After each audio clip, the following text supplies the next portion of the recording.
If you're crying over losing a partner right now, exiting a relationship, I want you to take pen and paper. I want you to write down in one section all the good things that he's done for you. Did he say nice words? Was he loyal? Buy you flowers? Whatever, like all the good things, and then the bad things, okay? Then I want you to look at that paper, and if the bad column is way longer than the good one, I want you to fold the paper like this, okay? Fold the paper, and then I want you to start drying your tears, okay?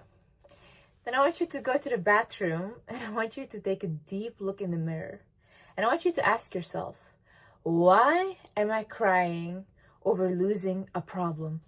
Because honey, you did not have a partner, you had a problem. Hi guys, my name is Liz and welcome back to my channel. In this video, I will show you how to get over heartbreak very fast, because honestly in my life, I've always gotten over things very fast, especially in a relationship. I've done some things that I feel like really helped me and can help you too. First thing I want you to ask yourself is, was the relationship genuinely good?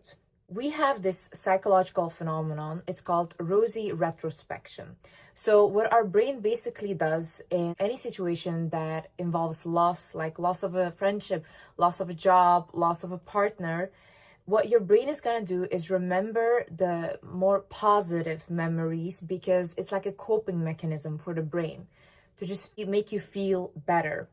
Now, you have to genuinely be honest with yourself and get out of that emotional state and be like, let me actually reflect on the relationship. What I, for example, did with my recent ex right now, when I just found out about the cheating, I was like for 2 days in very much shock, because this person portrayed themselves as someone that they weren't. So now I have to question, who did I sleep next to for the past year, you know?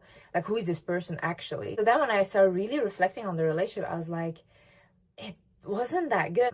I felt suffocated. I had all these things and I'm like, the relationship wasn't good. So I honestly got what I wanted. And I remember the first time that I saw him again was in London. That was like 3-4 weeks after this all had happened. And we sat down and we had a conversation, and I looked at him and I said, you know, I'm so grateful that you did this, because you allowed me to step out of this relationship. Because I'm the kind of person, I am very patient with a partner and I don't like to date around. I will stick to one partner. And even if like things happen where I'm like, oh, that's a red flag, but it's not that bad, so then I stay. After only a shocking things happen or something where I'm like, oh, that I can definitely not accept, I feel like I give myself permission to leave. Because otherwise I constantly feel bad for the person. I feel like I'm abandoning them, you know? Ask yourself, like, was the relationship genuinely good? Or are you literally like talking yourself into thinking that it was genuinely good? Because if it was that good, why did it end? Like, what was the reason that it ended? Another thing you should ask yourself is, are you heartbroken or is your ego hurt? So when our ego is hurt, we normally look at our self-worth, okay? We feel like we weren't worthy enough, or that person didn't view us as highly as we thought they would, or love us as much. But I can honestly tell you, honey, listen to me, it was not about you. If a person did something bad to you, or if they cheated on you or did whatever, there is nothing you could have done that person would not have done that. That is their character. And you shouldn't take their character and put it on yourself and be like, this defines me. No, it doesn't define you. Like, if you were genuinely good with them, if you were honest, if you were loyal, and they did you like that, then there's nothing you could have done. You could have like literally controlled them more, did this more, did that more, whatever. They would have still done that. That is in their character. You have to think like, oh my God, someone that wants to hurt someone in that kind of way, how do they think? You have to be very, very selfish, first of all, and you have to be so inconsiderate of your partner to do that. So they just didn't consider you, and they won't consider the next person. That is the pattern. That is who they are. Like, for example, when my dad cheated on my mom for like the 7,000th time, but then this time he actually got married to another woman and he left. He called her and he was like, look, I still want you back. I still want to be with you. And my mom was on the phone and she told him, listen, I do not feel any sadness that you left, because you are a problem, and you are a problem that has left. And she said, I feel bad for your new wife, because you did not leave with a new personality. You left with the same personality that you have. And guess what, guys? My oldest brother, he's the only one that still talks to my dad, and he's around him. He told us, dad has like 2 daughters now and a son, 2 young daughters. He told us the way he abuses this woman is really not normal. And these little daughters of that new wife go to my dad and they say, why do you do this to our mom? And I'm literally thinking to myself, you're out here traumatizing every single child. Like, how is this normal? This is not normal. But look, he never changed. He just switched the woman, but his character stayed the same. Also, as you guys know, like I said in the last video, I have joined BetterHelp myself. I already had 2 sessions with my therapist from BetterHelp, and she actually encouraged me to start journaling again. And she told me to write down, what did this situation make me feel? What is it really about? And when I was journaling down those emotions, I came to the conclusion that this situation made me feel abandoned. And coming from an abandoned childhood, this was very triggering for me, because the person that you trust, the person that you sleep with, you never expect them to abandon you, especially if they didn't give you any signs that they would abandon you. The other thing is, losing a bad person is never a loss. You got protected. God gave you the biggest protection. Even if it takes 10 years, even if it takes 20 years, at the end of the day, when you have that switch in your head and you click and you say, you know what, this is what I won't accept anymore, and you walk away, or you say like, this is the last time you've treated me like that, and you walk away, I applaud you. And honestly, God bless you with opening your eyes, because a bad person is going to ruin you. And when you are in that relationship, you cannot see that for yourself.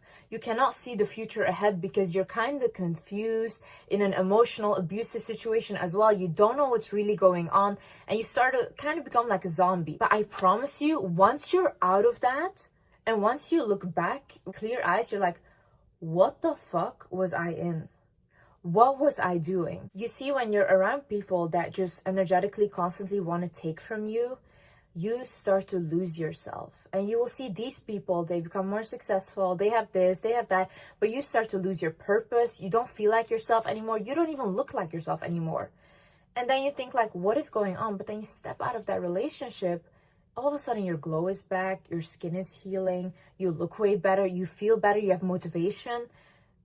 You were not the problem then. I promise you, you were not the problem. Don't think like, oh my God, I should go back now because maybe it will get better. Honey, if it didn't get better by now, it will not get better. Believe me, I've been around addicts. I have been around people that had certain ways about them that never ever wanted to change. And nothing what I did to try to help them or try to make them change ever did anything. Never. If someone doesn't want to change themselves, and if they don't take that necessary steps to change, you will not see a new person. They'll probably die like that, truly. Another thing is, allow the emotions to come over you. Allow these emotions to purge and process.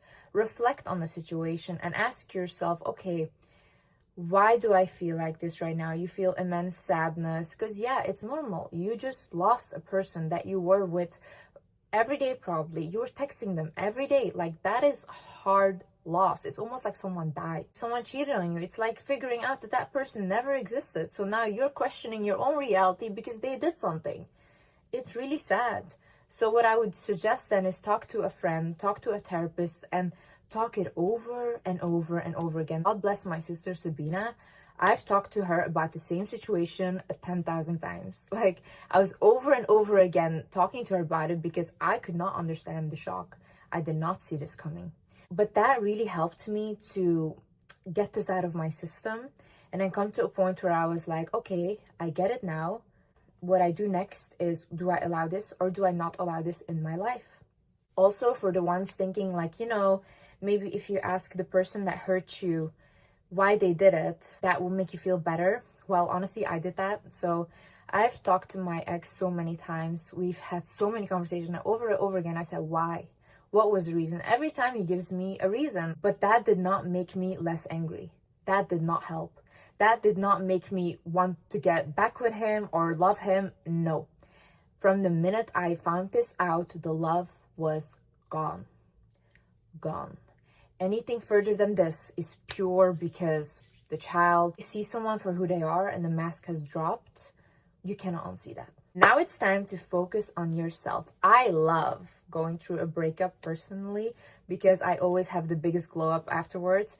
And any girl that I see, whenever they go through a breakup, they come out as a baddie. So I'm like, okay.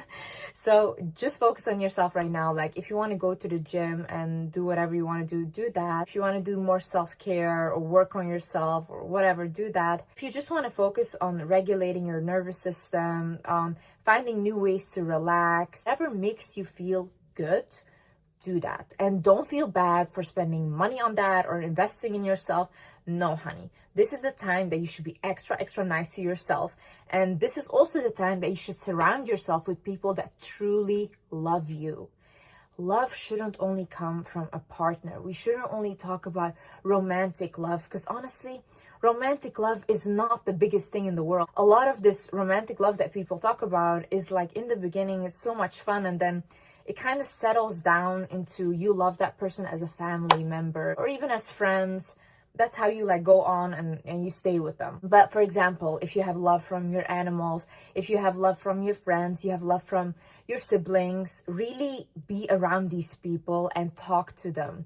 I literally spend so much time with my family, my brothers, my mom, and I'm so grateful to have such a good support system around me because these people make me feel so good about myself. Surround yourself with people that uplift you, that want to see you do good. And if you don't have those people in your life or in your family, go out and find them. Also understand that you are not alone in this. The reason that I share these things online and share my whole journey is because I really want people to truly see what I'm going through.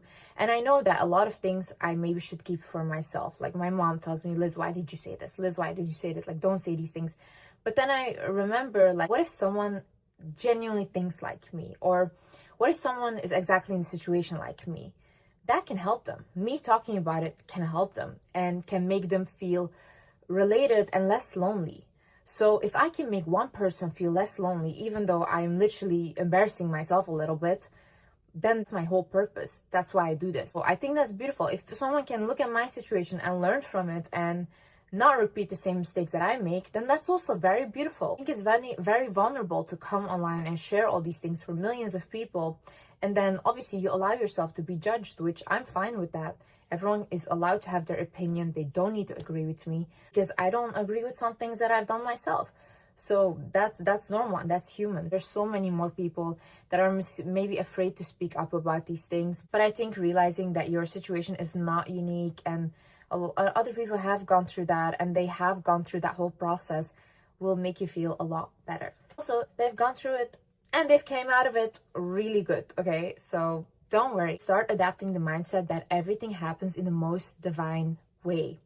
I have always believed this. I have always believed that God is guiding my life and whatever happens needs to happen. Whoever I lose needs to go. I also don't go into relationships thinking like, oh my God, this is gonna be forever or all of this forever. I don't believe in forever. I think we all die and then we go home. I just believe that whatever is happening in my life is meant to happen and it's happening for my highest good. Start adapting that mindset. Whenever something happens to you, don't say, God, why did you do this to me? Ask yourself, what is this teaching me? What can I learn from this? And how is God allowing me to grow right now? I really believe that just because I have such a positive outlook on life and I really put a lot of faith in God, that my life has always been miraculously, always very beautiful. I'm very grateful for that, you know, even though I had a bad childhood, but even coming out of that, if I look back, I'm like, whoa, this is God's work, because how did I even do that? And anytime a situation happens to me, I come out of it 10 times better. And you have to also start believing that for yourself. When something bad happens, you have to be like, oh my God, I'm so excited, because now so many good things are going to happen for you. And when you receive those blessings, have immense gratitude. And last but not least, you will rise regardless. No matter what happens to you, no matter who leaves your life, no matter who bullies you, no matter whoever says whatever about you, you will rise. And every person that has done you badly will have to watch you rise, because God will put you right back together in front of the people that broke you. And I promise you that. I have not one time seen people that have been done dirty, that had good intentions, or that just really were good to a person, that did not rise after that. You will rise again and again. This is not the first time something bad has happened. This will not be the last time that something bad has happened. But at the end of the day, when you still have yourself, that is when you have won. At the end of the day, when you come home and you look in the mirror and you still hold your head high, that is when you have won. No matter what happens, everyone will always have to watch you rise. And that will be your revenge. Just creating a better life for yourself, leveling yourself up, is the biggest revenge. You don't need to do them like they did you. Because going down to their level, why go down? It's only up from here, honey. Anyways,